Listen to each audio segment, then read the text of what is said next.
அனைவருக்கும் வணக்கம். சிம்ம ராசிக்காரர்களுக்கு அடுத்தடுத்து நிகழும் கிரக பெயர்ச்சியால் நொடிக்கு நொடி மாறும் சூழ்நிலைகள் என்று சொல்லக்கூடிய வகையில் எந்தெந்த நிகழ்வுகள் ஏப்ரல் 16ஆம் தேதி முதல் 22ஆம் தேதி வரை நடைபெற இருக்கின்றன, இவை நடந்தே தீரும் என்று சொல்லக்கூடிய வகையில் உள்ள நிகழ்வுகளாக எவையெல்லாம் அமைந்துள்ளன என்று ஆராய்ந்து பார்க்கும் போது சிம்ம ராசிக்காரர்களுக்கு ராசியின் அதிபதியான சூரியன் உச்சம் பெற்று சஞ்சரிக்கக்கூடிய இந்த வேளையில் மிகவும் வலுவாக புதன் வக்ர நிவர்த்தி பெற்று 16ஆம் தேதி முதல் சஞ்சரிக்க போகிறார். நீச்ச நிலையில் சஞ்சரித்தாலும் வக்ர நிவர்த்தி பெறுவது புதனின் அமைப்பில் நல்ல வரவேற்கத்தக்க ஒரு அமைப்பாக பார்க்கப்படுகிறது. ஏனென்றால் ராசியின் அதிநட்பு கிரகமாக பார்க்கப்படுகிறாருங்க புதன். அது மட்டுமல்லாது சந்திரன் ஆட்சி பலம் பெற்றும் ஜென்ம ராசி மற்றும் 2 ஆகிய இடங்களில் சுபத்துவ பாதையில் மிகவும் வலுவாக சஞ்சரிக்க போகிறார். சந்திரனுடைய மாறுதல் நல்ல வரவேற்கத்தக்க ஒரு அமைப்பாக பார்க்கப்படுகிறது. இந்த வாரத்தின் இறுதியில் பூமிக்காரகன், மங்களக்காரகன், சகோதரக்காரகன் என்று சொல்லக்கூடிய செவ்வாய் மிக வலுவாக சனியை விட்டு விலகி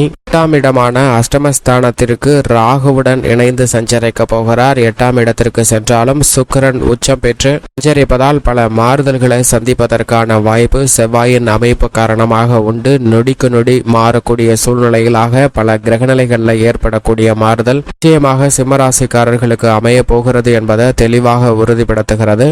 சிம்மராசிக்காரர்களை பொறுத்த வரைக்கும் ராசியின் அதிபதியாக இருக்கக்கூடிய சூரியன் 9ஆம் இடமான பாக்கியஸ்தானத்தில் உச்சம் பெற்று சஞ்சரிக்கிறார். அவருடன் குருவும் இணைந்து சஞ்சரிக்கிறாருங்க. எனவே எதிர்பாராத பல நல்ல வாய்ப்புகள் இந்த தருணத்தில் மிகவும் அபரிவிதமாக கிடைக்க போகிறது. ஏனென்றால் 9இல் குரு என்பது உச்சபட்ச வளர்ச்சியும் நன்மையும் நிறைந்து கொடுக்கக்கூடிய ஒரு அமைப்பாக பார்க்கப்படுகிறது. அப்படிப்பட்ட வேளையில் ராசியின் அதிபதியுடன் இணைந்து குரு வலுவாக சஞ்சரிப்பதால் பல்வேறு வகையில நன்மையும் முன்னேற்றமும் நிறைந்து கிடைப்பதற்கான அதிர்ஷ்ட யோக வாய்ப்புகள் நிச்சயமாக சிம்மராசிக்காரர்களுக்கு உருவாகி இருக்கிறது. குடும்ப ரீதியாக பல்வேறு விதமான சுப நிகழ்வுகளை இந்த தருணத்தில் மிக சிறப்பாக செய்து முடிக்கலாம். தடையும் தாமதமும் இல்லாமல் சிறப்பாக கைகூடுவதற்கான யோக வாய்ப்புகள் இந்த தருணத்தில் நிறைந்து கிடைக்கின்றன. சுப விரயங்களின் காரணமாக குடும்பத்தில் ஒற்றுமை அதிகரிக்கும். திருமண முயற்சிகள்ல மிகப்பெரிய அளவில் காரிய வெற்றி நிறைந்து கிடைக்குங்க. குடும்ப பிரச்சனைகள் மனதில் டென்ஷனை ஏற்படுத்திய நிலையில் மாற்றத்தை சந்திப்பதற்கான வாய்ப்பு இருக்கிறது.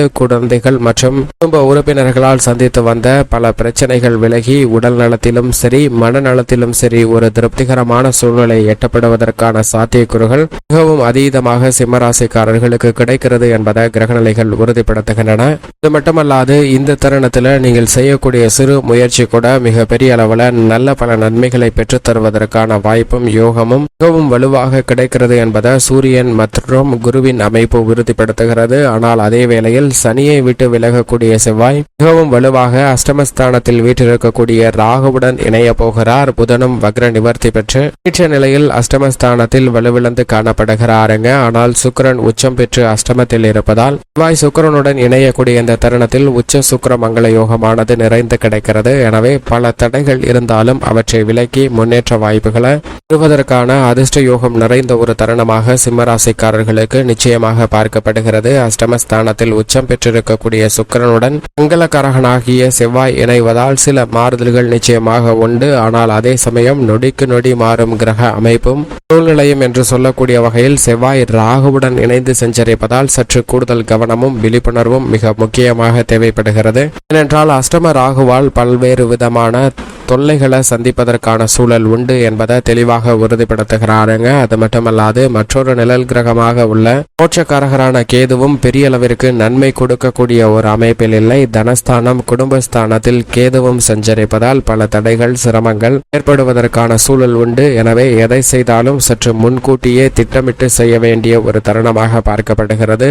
என்றால் அடுத்தடுத்து நிகழக்கூடிய கிரக மாறுதல் என்பது சற்று சாதகமற்ற ஒரு சூழ்நிலையும் ஏற்படுத்துவதற்கான சாத்தியக்கூறுகள் உண்டு என்பதை தெளிவாக சிம்மராசிக்காரர்களுக்கு உறுதிப்படுத்துகிறது. சற்று விழிப்புணர்வுடன் இருப்பது நல்லது. ஏனென்றால் மங்களக்காரகன் அஷ்டமத்தில் இணைவதன் காரணமாக விவசாயம் சார்ந்த பணிகளில் சற்று கடுமையாக உழைக்க வேண்டிய ஒரு தருணமாக பார்க்கப்படுகிறது. இந்த தருணத்தில் எதிர்பார்க்காத அளவிற்கு வருமானம் உயர்ந்தாலும் கூட அவற்றை விரய செலவுகளை சந்திப்பதற்கான சூழல் உண்டு என்பதை தெளிவாக உறுதிப்படுத்துகிறார் மங்களக்காரகனாக இருக்கக்கூடிய செவ்வாய். சந்தை நிலவரம் மாறி மாறி இருப்பதால் சற்று கூடுதல் கவனத்துடனும் விழிப்புணர்வுடனும் செயல்பட வேண்டும் என்பதை தெளிவாக உறுதிப்படுத்துகிறார். மாணவர்களின் கல்வியில் புதன் நீச்சம் பெற்றிருந்தாலும் அஷ்டமஸ்தானம் என்பதால் சற்று கூடுதல் கவனத்துடனும் விழிப்புணர்வுடனும் இருக்க வேண்டும். கவனச்சிதறல் அதீதமாக இருந்தாலும் கூட இந்த தருணத்தில் பெரிய அளவிற்கு கல்வி ரீதியான பணிகளில் பாதிப்பு ஏற்படாது என்பதை வித்யாகாரகராக இருக்கக்கூடிய புதன் தெளிவாக உறுதிப்படுத்துகிறார். ஆனால் அதே சமயம் அஷ்டமஸ்தானத்தில் சுக்கிரன் உச்சம் பெற்றிருப்பது நிச்சயமாக விதிவிலக்கான ஒன்றாக பார்க்கப்படுகிறது. ஏனென்றால் ஒரு கிரகநிலை உச்சம் பெறுவது எந்த இடமாக இருந்தாலும் நல்ல ஒரு மாறுதலையும் முன்னேற்றத்தையும் பெறுவதற்கான யோகம் நிச்சயமாக கிடைக்கும். அப்படி பார்க்கும் போது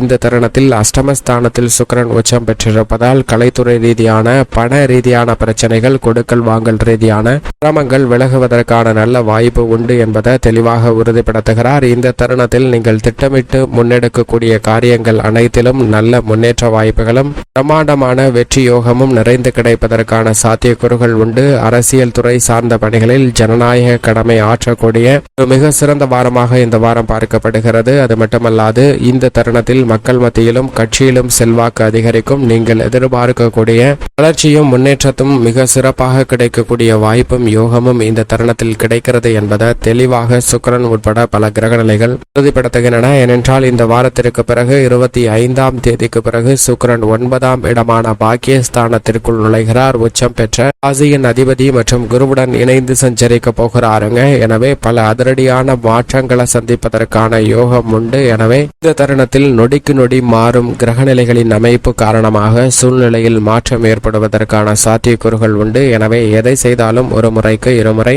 யோசித்து செய்ய வேண்டிய ஒரு தருணமாக தான் பார்க்கப்படுகிறது. சிம்ம ராசிக்காரர்களுக்கு பெண்மணிகளின் நலனுக்கு பொறுப்பேற்ற குரு 9லும் சுக்கிரன் உச்சம் பெற்றிருப்பதும் நிச்சயமாக பெண்மணிகள் எதிர்பார்க்கக்கூடிய காரியங்களை மிக சிறப்பாக செய்து முடிப்பதற்கான வாய்ப்பையும் யோகத்தையும் உருவாக்கி கொடுக்கிறது. பெண்மணிகள் நினைக்கக்கூடிய காரியம் மட்டுமல்ல, பெண்மணிகளுடைய சிறு முயற்சியில கூட உடல்நல ரீதியான தொல்லைகள் விலகும்.